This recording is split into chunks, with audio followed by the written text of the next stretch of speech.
Assalamualaikum warahmatullahi wabarakatuh. Saya ucapkan selamat datang dan bergabung kepada Bapak Ibu ataupun rekan-rekan mahasiswa dalam perkuliahan pengantar ilmu hukum. Nah, kuliah pengantar ilmu hukum ini merupakan mata kuliah dasar ketika kita mengambil jurusan ilmu hukum ataupun ketika kita ingin concern dalam mempelajari hukum. Nah, pengantar ilmu hukum ini merupakan mata kuliah yang wajib diambil oleh seluruh mahasiswa agar kita mengetahui apa-apa saja hal yang basic dari ilmu hukum itu sendiri. Nah, baiklah, kita masuk kepada yang pertama, yaitu di sini istilah pengantar ilmu hukum ini pertama kali dipergunakan oleh perguruan tinggi di Universitas Gadjah Mada di Yogyakarta yang didirikan pada tanggal 13 Maret 1946. Nah, istilah PIH ataupun pengantar ilmu hukum ini digunakan awalnya oleh UGM. Nah, istilah tersebut dari mana diambil ataupun diterjemahkan oleh Universitas Gadjah Mada pada saat itu, yaitu dari bahasa Belanda yaitu Inleiding tot de Recht Wetenschap. Nah, ini digunakan sejak tahun 1924 oleh Rechtshogeschool di Jakarta. Nah, jadi Rechtshogeschool ini merupakan sekolah hukum di Jakarta yang masih menggunakan istilah bahasa Belanda dalam menamai pengantar ilmu hukum. Tapi pada saat itu tahun 1946 UGM mengartikan ataupun menerjemahkan istilah dari Inleiding tot de Recht Wetenschap ini ke bahasa Indonesia, yaitu dengan istilah pengantar ilmu hukum. Nah, selanjutnya di sini Inleiding tot de Recht Wetenschap ini juga dipakai di perguruan tinggi di Belanda. Nah, jadi istilah ini ataupun nama mata kuliah pengantar ilmu hukum dalam bahasa Belanda ini dipakai di perguruan tinggi di Belanda ini sejak tahun 1920. Nah, ketika istilah tersebut dimasukkan dalam Hoger Onderwijswet atau Undang-Undang Perguruan Tinggi ini untuk menggantikan istilah Encyclopedie der Recht Wetenschap. Nah, jadi sebelum Inleiding tot de Recht Wetenschap ini dipakai istilahnya, sebelumnya juga dipakai istilah berkaitan dengan pengantar ilmu hukum yaitu Encyclopedie der Recht Wetenschap. Nah, istilah tersebut ini diambil dari Jerman, yakni Einführung in die Rechtswissenschaft yang dipakai sejak akhir abad 19 dan permulaan abad 20.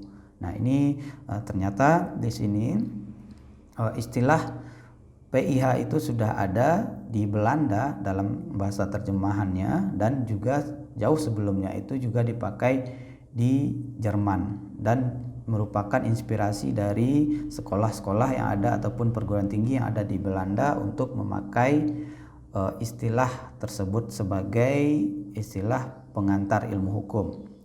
Selanjutnya kita masuk pengertiannya, yaitu PIH. Ini seperti yang saya sebutkan di awal tadi, PIH itu merupakan singkatan dari pengantar ilmu hukum. Adalah mata kuliah dasar yang mengantarkan, yakni menunjukkan jalan ke arah cabang-cabang ilmu hukum. Nah, jadi nanti kita akan mempelajari cabang-cabang ilmu hukum yang ada di dunia maupun yang ada di Indonesia. Nah, sebenarnya PIH ini ataupun pengantar ilmu hukum ini harus kita ambil terlebih dahulu sebelum kita mempelajari pengantar hukum Indonesia. Tapi karena kurikulum kita mengharuskan untuk satu paket dengan yang lainnya, maka SKS ataupun beban SKS kita itu sangat sedikit sekali jika hanya mempelajari pengantar ilmu hukum di awal semester. Maka pada semester 1 ini kita akan langsung mempelajari berkaitan dengan pengantar hukum Indonesia dan ilmu negara. Nah, setelah itu kita akan mempelajari mata kuliah umum yang disyaratkan oleh negara. Nah, selanjutnya adalah secara formal, pengantar ilmu hukum ini memberikan suatu pandangan umum secara ringkas mengenai seluruh ilmu pengetahuan hukum, mengenai kedudukan ilmu hukum di samping ilmu-ilmu yang lain. Nah, jadi suatu pandangan ini akan kita bahas ataupun kita kupas nantinya dalam pengantar ilmu hukum. Nah, pandangan umum ini secara misalkan kita akan belajar azas, belajar ilmu bantu hukum, dan lain sebagainya. Selanjutnya kita masuk kepada pengantar ilmu hukum itu merupakan pengantar untuk mempelajari hukum. Nah, jadi ini yang dibahas di awal-awal merupakan pengantar untuk mempelajari hukum itu sendiri. Nah, selanjutnya yang pertama itu ini poin-poinnya, yaitu tidak menunjuk pada suatu sistem hukum tertentu. Nah, pengantar ilmu hukum ini sifatnya umum, yaitu semua hal-hal dasar yang berkaitan dengan hukum. Nah, kita tidak membahas di sini berkaitan dengan hukum perdata, hukum pidana ataupun hukum administrasi negara. Nah, di sini kita membahas secara umum apa hal-hal umum yang ada di balik hukum tata negara itu sendiri, hukum perdata itu sendiri, dan hukum administrasi negara itu sendiri. Nah, itu yang kita pelajari di awal. Nah, setelah itu kita akan masuk nanti kepada pengantar hukum Indonesia setelah mempelajari pengantar ilmu hukum ini. Nah, selanjutnya kita akan mempelajari tentang tujuan hukum. Nah, tujuan hukum itu apa dan bagaimana hal-hal yang diharapkan ataupun menjadi cita-cita dari hukum itu sendiri. Itu akan kita pelajari pada pengantar ilmu hukum. Nah, selanjutnya yang ketiga, mempelajari tentang pengertian hak dan kewajiban. Nah, kita tentunya sudah tahu apa itu hak dan kewajiban secara umum, tapi bagaimana hak dan kewajiban ini dalam sudut pandang hukum. Apakah hak kewajiban itu harus tertulis atau harus ada peraturan yang mengaturnya, ataupun bisa bebas sebebas-bebasnya dalam kehidupan sehari-hari. Nah, bagaimana nanti pandangan hukum berkaitan dengan hak dan kewajiban ini mengatur ketertiban di masyarakat, misalkan di Indonesia. Selanjutnya adalah mempelajari tentang pengertian-pengertian dalam hukum. Nah, nanti berkaitan dengan istilah-istilah nanti akan kita bahas di pengantar ilmu hukum ini, yaitu masuk juga di sana azas hukum berkaitan dengan azas hukum umum dan azas-azas hukum yang lainnya. Selanjutnya adalah mempelajari tentang sumber-sumber hukum. Nah, dari mana sumber hukum itu? Apa-apa saja sumber-sumber hukum yang ada di dunia ataupun di Indonesia. Bagaimana sumber hukum Indonesia itu apa? Dari mana sumber-sumber hukum di Indonesia itu bisa lahir, apa acuannya dan lain sebagainya. Itu akan kita pelajari. Selanjutnya adalah mempelajari tentang aneka sistem hukum yang ada di dalam masyarakat. Nah, aneka hukum ini tentunya kita contohkan saja di Indonesia, itu kita sangat beragam sekali berkaitan dengan adat istiadatnya. Adat istiadat ini tentunya ada di dalamnya suatu aturan baik itu tertulis atau baik itu sudah tertulis ataupun yang tidak tertulis, yang menjadi kebiasaan dari masyarakat di Indonesia itu sendiri. Nah, ini akan kita pelajari aneka sistem hukum yang ada dalam masyarakat. Selanjutnya kita masuk kepada beberapa istilah asing. Ini kita langsung masuk kepada materi yang berkaitan dengan hukum itu sendiri. Ini ada yang pertama adalah law, yang mengandung pengertian, yaitu yang pertama preskripsi yang mengenai apa yang seharusnya dilakukan dalam mencapai keadilan. Nah, jadi dalam hukum itu sendiri ini apa yang seharusnya kita terapkan dalam suatu masyarakat ataupun dalam suatu lembaga ataupun dalam suatu instansi ataupun kelompok ini harus dituangkan atau disepakati bersama agar bisa mengatur kehidupan di dalam suatu kelompok tersebut. Kedua, merupakan aturan perilaku yang ditujukan untuk menciptakan ketertiban masyarakat. Nah, jadi aturan dalam berperilaku itu harus ditentukan ataupun disepakati bersama agar nantinya mengeluarkan tujuan ataupun memberikan tujuan menciptakan suatu ketertiban dalam masyarakat. Selanjutnya kita masuk kepada istilah Latin. Istilah Latin itu disebut dengan ius, juga masuk kepada pengertian hukum ataupun law, sama artinya. Kalau dalam bahasa Prancis itu droit, ini droit dibaca droit, dan dalam bahasa Belanda dan Jerman itu recht, dan dalam bahasa Indonesia itu disebut dengan hukum. Nah, jadi pengertian ataupun istilah asing berkaitan dengan hukum itu yaitu yang pertama adalah law, ius, droit, dan recht. Ini masih ada bahasa-bahasa lain yang nantinya akan memberikan pengertian berkaitan dengan hukum itu sendiri ataupun istilah asing yang berkaitan dengan hukum. Nah, selanjutnya yang kedua, dalam bahasa Latin itu juga ada istilahnya lex. Kalau di Prancis itu loi, kalau di Belanda itu wet, kalau di Jerman itu Gesetz, dan bahasa Indonesia itu undang-undang. Nah, jadi ini undang-undang ini merupakan suatu turunan dari hukum itu sendiri. Jadi hukum itu dapat diturunkan dalam bentuk undang-undang. Sebelumnya ada undang-undang dasar ataupun peraturan turunan yang ada di bawahnya. Selanjutnya, kata law dalam bahasa Inggris berasal dari kata lagu, yaitu aturan-aturan yang dibuat oleh raja-raja Anglo-Saxon yang telah dikodifikasikan. Lagu ini berada dalam garis lex dan bukan ius. Nah, ini dalam garis lex bukan ius. Nanti kita bisa mencari apa yang membedakan antara lex dan ius ini. Nah, nanti berkaitan dengan Anglo-Saxon ini kita juga nanti akan mempelajari sistem hukum yang ada di dunia, yaitu yang pertama itu bisa Eropa kontinental dan Anglo-Saxon.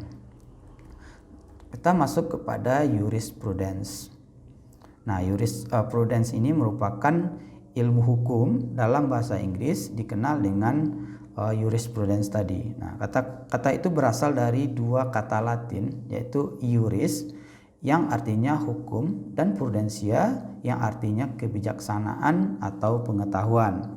Nah, ini merupakan gabungan dua kata Latin yang diserap dalam bahasa Inggris dengan satu kata, yaitu menjadi jurisprudence. Jadi artinya adalah ilmu hukum. Selanjutnya, ilmu hukum ataupun jurisprudence secara luas sebagai suatu yang bersifat teoritis tentang hukum dan mempunyai pengertian suatu metode kajian tentang hukum secara umum.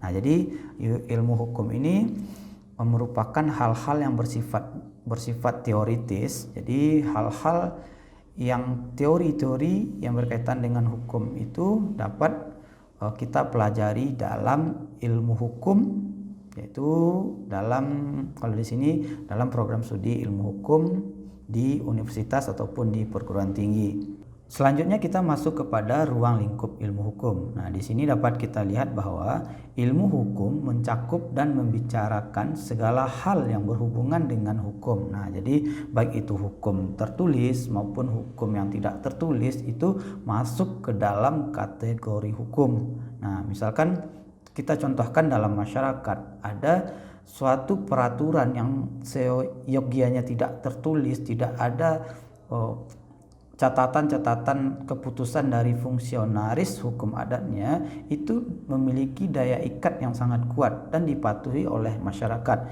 Itu termasuk ke dalam kategori hukum. Nah, ini sini artinya ilmu hukum ataupun hukum itu cakupannya sangat luas sekali. Nah, karena luasnya masalah yang dicakup oleh ilmu hukum ini, ada orang yang berpendapat bahwa batas-batasnya itu tidak bisa ditentukan. Nah, apakah memang begitu adanya kalau kita hidup dalam bernegara? dalam konstitusi, adanya konstitusi di dalamnya, adanya undang-undang di dalamnya, dan ada aturan-aturan lain yang mengatur berkaitan dengan tatanan kehidupan masyarakat yang ada di suatu negara. Apakah demikian?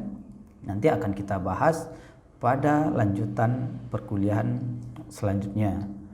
Selanjutnya adalah ilmu hukum tidak mempersoalkan suatu tatanan hukum tertentu yang berlaku di suatu negara atau ius constitutum. Nah, jadi di sini ilmu hukum itu tidak mempersoalkan suatu tatanan hukum, yang mana ilmu hukum tersebut adalah mempelajari apa-apa saja tipe ataupun sistem dari hukum di dalam suatu negara tersebut. Misalkan dia menganut sistem presidensial, nantinya yang kita kenal.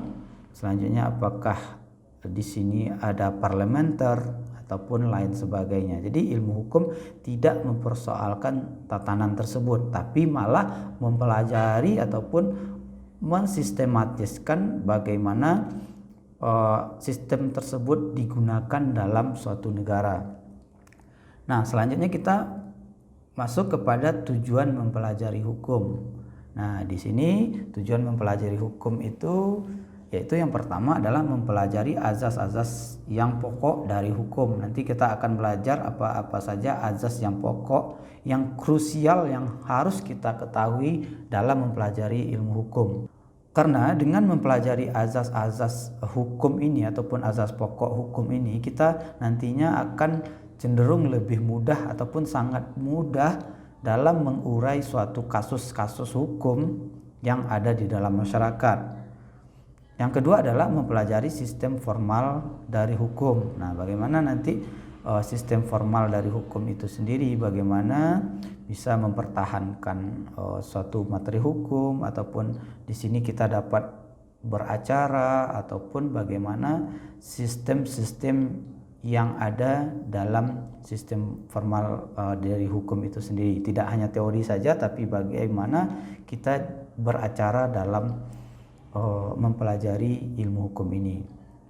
Selanjutnya adalah mempelajari konsepsi-konsepsi hukum dan arti fungsionalnya dalam masyarakat. Nah, ini bagaimana konsep-konsep hukum dan arti fungsionalnya dalam masyarakat. Ini akan kita pelajari dalam 8 semester, dan nantinya luarannya nanti kita harapkan Bapak Ibu ataupun rekan-rekan nanti dapat menjadi seorang sarjana hukum yang paripurna dan dapat menjadi seseorang yang bisa menyelesaikan suatu permasalahan hukum dalam kehidupan sehari-hari.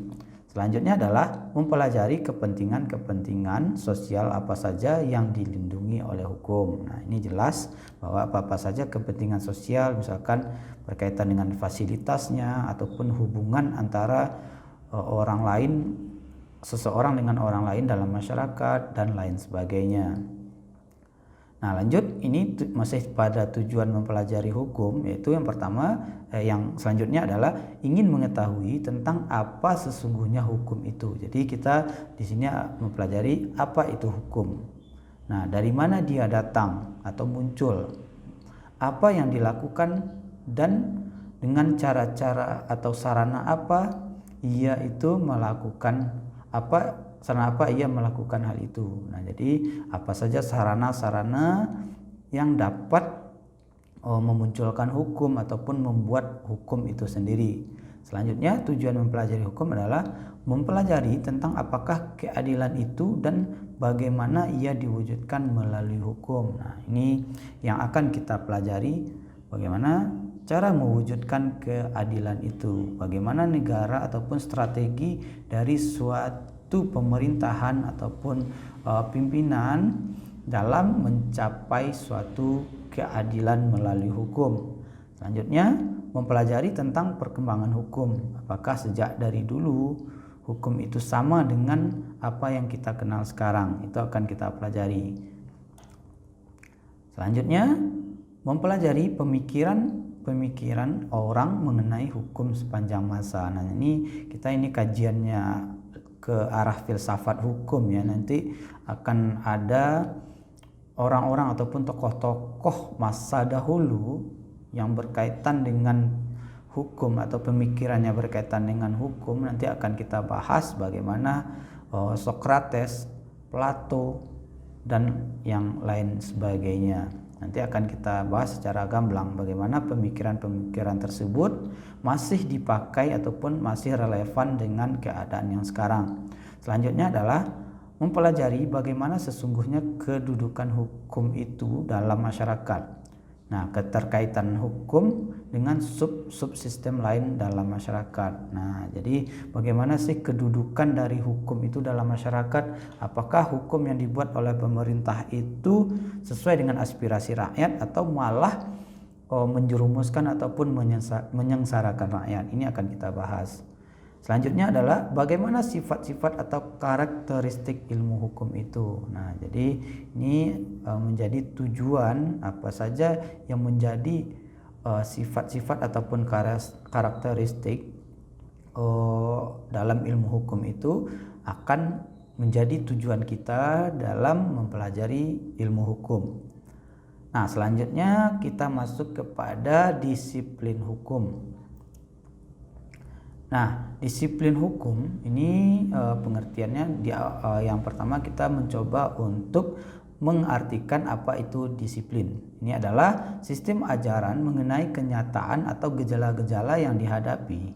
Nah, disiplin dapat dibedakan antara ini ada dua, yaitu disiplin analitis yang menganalisis, memahami serta menjelaskan. Jadi disiplin analisis ini bagaimana suatu kenyataan ataupun gejala-gejala yang dihadapi awalnya akan dianalisis terlebih dahulu, dipahami, serta nanti kita luarnya dapat menjelaskan apa-apa yang kita telaah tadi.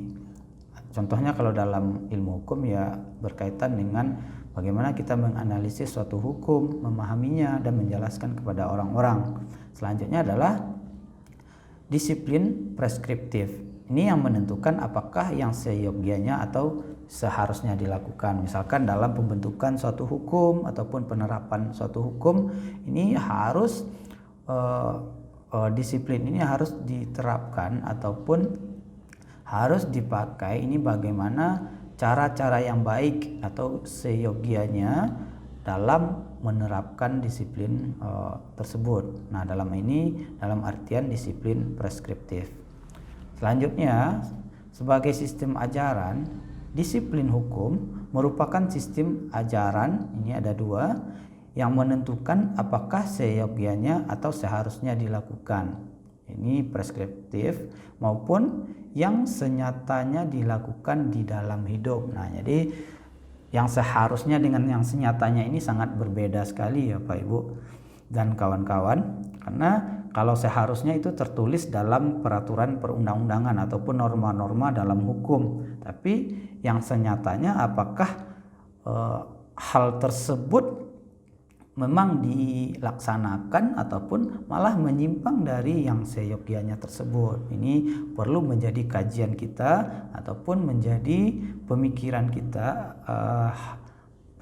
kita berkaitan dengan hal tersebut. Selanjutnya, disiplin hukum ini mencakup ilmu-ilmu hukum, politik hukum, dan filsafat hukum. Nah, jadi akan kita pelajari di sini berkaitan dengan ilmu-ilmu hukum, politik hukum, dan filsafat hukum. Nah, tentunya berkaitan dengan politik hukum dan filsafat hukum ini merupakan kajian yang lebih mendalam sebenarnya, tapi tetap kita bahas pada kurikulum di universitas. Ini secara sederhana saja. Nah, untuk lebih lengkapnya ini filsafat hukum, politik hukum ini dapat kita pelajari pada tingkat strata 2 dan strata 3 bidang ilmu hukum. Nah, selanjutnya kita masuk kepada apa itu hukum. Nah, ini ada pendapat beberapa ahli berkaitan dengan apa itu hukum, arti hukum itu sendiri. Yang pertama dinyatakan oleh Utrecht. Utrecht ini merupakan tokoh hukum ataupun sarjana hukum yang memberikan pandangan-pandangan ataupun pendapat-pendapat yang berkaitan dengan hukum. Nah, di sini ini dalam bukunya yang berjudul Pengantar dalam Hukum Indonesia tahun 1953. Nah, di sini beliau mencoba membuat suatu batasan sebagai pegangan bagi orang yang sedang mempelajari ilmu hukum. Nah, menurutnya hukum ialah himpunan peraturan-peraturan atau perintah dan larangan yang mengatur tata tertib kehidupan bermasyarakat yang seharusnya ditaati oleh anggota masyarakat yang bersangkutan, karena pelanggaran petunjuk hidup itu dapat menimbulkan tindakan dari pihak pemerintah. Di sini dapat kita urai unsur-unsurnya itu himpunan peraturan-peraturan. Jadi di sini hukum itu harus ada aturan-aturan yang jelas ataupun baku berkaitan dengan perilaku dan lain sebagainya.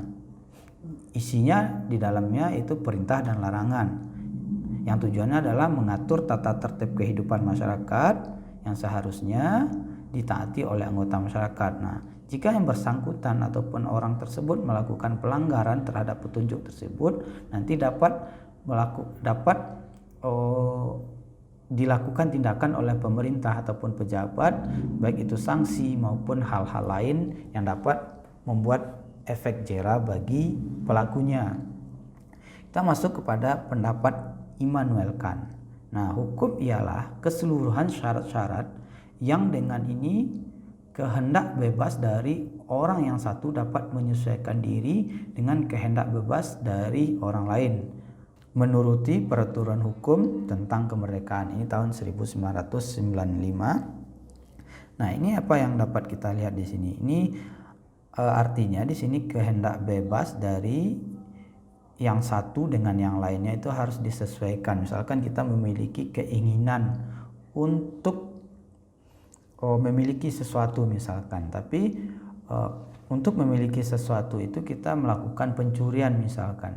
Nah, itu masuk ke dalam hal yang tidak menyesuaikan diri dengan kehendak bebas dari orang lain. Tentunya kita secara nyata-nyata itu merampas hak orang lain. Bagaimana cara mengaturnya? Nah, di sini akan ada aturan-aturan hukum yang berkaitan dengan hal tersebut. Jika seseorang tersebut merampas hak orang lain, apa aturan hukum yang dapat membebaninya atau yang dapat membuat orang tersebut tidak melakukan hal tersebut di kemudian hari. Nah, ini dapat menyesuaikan diri dengan kehendak bebas dari orang lain. Jadi, jika seandainya dapat menyesuaikan diri dengan orang lain, maka di sini dalam tatanan masyarakat hukum itu berlaku dengan sendirinya. Selanjutnya kita masuk kepada pengertian hukum menurut Profesor Dr. Mukhtar Kusuma Atmaja. Beliau menyatakan hukum adalah keseluruhan kaidah-kaidah serta azas-azas yang mengatur pergaulan hidup dalam masyarakat. Nah, jadi azas ataupun kaidah-kaidah ini dibuat oleh pejabat yang berwenang ataupun fungsionaris yang ada di dalam masyarakat tersebut dan memiliki kewenangan di dalamnya. Tentunya di dalamnya tersebut ada kekuatan hukumnya.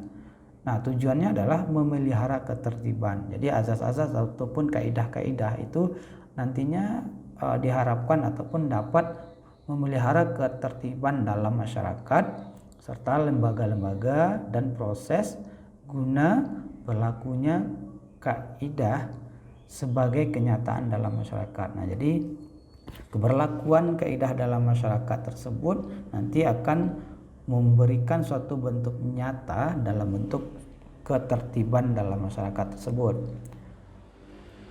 Selanjutnya kita masuk kepada pengertian yang disampaikan oleh Suroso SH. Nah, hukum adalah di sini himpunan peraturan yang dibuat oleh yang berwenang. Ini unsurnya bertambah, yaitu yang dibuat oleh yang berwenang dengan tujuan mengatur tata kehidupan bermasyarakat yang mempunyai ciri memerintah dan melarang serta mempunyai sifat memaksa dengan menjatuhkan sanksi hukuman bagi yang melanggarnya. Jadi ini ada unsur-unsur yang lebih dapat kita pahami secara sederhana, yaitu di sini ada himpunan peraturan, ada perintah dan larangan di dalamnya, serta mempunyai sifat memaksa dan ada sanksi hukuman bagi yang melanggarnya. Ini menurut pendapat R. Suroso SH. Kita masuk kepada arti hukum. Ini berbagai arti yang diberikan oleh masyarakat pada hukum itu sendiri. Ini ada beberapa arti hukum. Yang pertama itu adalah hukum sebagai ilmu pengetahuan, yakni pengetahuan yang disusun secara sistematis atas dasar kekuatan pemikiran. Nah, jadi bagaimana ilmu pengetahuan hukum ini disusun secara sistematis, ini berdasarkan atas kekuatan pemikiran. Nah, jadi pada awal mulanya masyarakat ataupun orang-orang filsuf itu merumuskan suatu hukum ataupun kaidah itu dimulai dari pemikiran.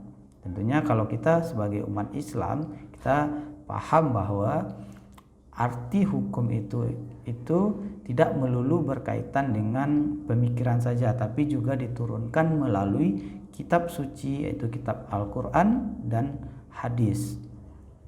Selanjutnya yang kedua adalah hukum sebagai disiplin, yakni suatu sistem ajaran tentang kenyataan ataupun gejala-gejala yang dihadapi. Nah, bagaimana suatu kenyataan dalam masyarakat? Misalkan kita melihat ada dalam peraturan lalu lintas. Nah, bagaimana kenyataannya? Pas waktu lampu merah, apakah kita berhenti ataupun kita malah menyerobot lampu merah? Itu gejala-gejala yang dihadapi dalam masyarakat. Nah, itu yang akan nantinya hukum bekerja di sana. Bagi orang yang melanggar peraturan lalu lintas, misalkan itu dapat sanksi, misalkan tilang ataupun yang lainnya. Selanjutnya yang ketiga, hukum sebagai kaidah, yakni pedoman atau patokan sikap, tindak atau perikelakuan yang pantas atau diharapkan. Nah, di sini hukum ini sebagai kaidah, atau nanti kita akan belajar berkaitan dengan kaidah-kaidah hukum, baik itu kaidah kesopanan, kesusilaan, agama, dan lain sebagainya. Selanjutnya yang keempat adalah hukum sebagai tata hukum, yakni struktur dan proses perangkat kaidah-kaidah hukum yang berlaku pada suatu waktu dan tempat tertentu serta berbentuk tertulis. Nah, hukum itu sebagai tata hukum ini lebih mengerucut bahwa hukum itu berbentuk tertulis, berlaku dalam suatu waktu sepanjang belum dicabut peraturan tersebut, dan bagaimana prosesnya juga harus melalui sistem yang dibentuk oleh suatu negara ataupun suatu lembaga. Misalkan kita mulai dari naskah akademik, prolegnas, terus naskah akademik, RUU, pengesahan, dan lain sebagainya. Itu merupakan hukum sebagai tata hukum. Ini memang kajiannya berkaitan dengan hal-hal yang harus tertulis dan harus tersistematis. Selanjutnya adalah hukum sebagai petugas, yakni pribadi-pribadi yang merupakan kalangan yang berhubungan erat dengan penegakan hukum. Nah, hukum itu tujuannya ataupun gunanya adalah sebagai petugas. Jadi bagaimana hukum itu ditegakkan dalam masyarakat ataupun dalam suatu negara. Selanjutnya kita masuk kepada hukum sebagai sikap tindak ajek atau perikelakuan yang teratur, yaitu perikelakuan yang diulang-ulang dengan cara yang sama yang bertujuan untuk mencapai kedamaian. Nah, contohnya kita masuk kepada misalkan pencurian. Kalau di negara Arab itu bagi yang mencuri itu dipotong tangan misalkan. Nah, perikelakuan tersebut dilakukan oleh negara secara ajek ataupun teratur. Jadi jika ada yang mencuri pada suatu waktu dan pada suatu waktu yang lain, itu tetap akan diterapkan hukuman yaitu potong tangan. Jadi di sini juga akan timbul keteraturan ataupun kedamaian kepada masyarakat dan tidak terjadi kecemburuan sosial berkaitan dengan penerapan hukum yang tidak teratur. Misalkan pihak A ini dihukum potong tangan sedangkan pihak B tidak dihukum potong tangan atau dialihkan kepada hukuman-hukuman yang lain. Nah, ini tidak bisa dilakukan dalam suatu peraturan yang sifatnya sudah ajek tersebut. Selanjutnya kita masuk kepada hukum sebagai jalinan nilai-nilai, yaitu jalinan dari konsepsi-konsepsi abstrak tentang apa yang dianggap baik dan buruk. Nah, jadi di sini kaitannya dengan apa-apa saja yang hal-hal yang buruk itu bisa dianggap dalam masyarakat, dan apa-apa saja hal yang baik bisa dianggap dalam masyarakat juga. Nah, ini merupakan nilai-nilai. Jadi walaupun dalam hukum itu tidak ada aturan yang berkaitan dengan hal itu, tapi kita dapat menilai sendiri apakah hal tersebut baik ataupun buruk. Nah, ini apakah dapat merugikan orang atau tidak. Ini dia pengertian arti dari hukum dari beberapa orang. Baiklah, demikianlah pembahasan kita pada kesempatan kali ini. Semoga kita dapat mengambil poin-poin penting dalam hal-hal dasar berkaitan dengan pengantar ilmu hukum ini. Nanti kita akan mempelajari hal-hal lanjutan agar kita dapat bisa memantapkan ilmu dasar berkaitan dengan ilmu hukum ini. Terima kasih banyak saya ucapkan kepada Bapak Ibu dan rekan-rekan mahasiswa ataupun kawan-kawan yang menonton video ini. Semoga bermanfaat dan kita mendapatkan keberkahan ilmu dari pembahasan ini. Mohon maaf jika ada kesalahan. Saya akhiri. Assalamualaikum warahmatullahi wabarakatuh.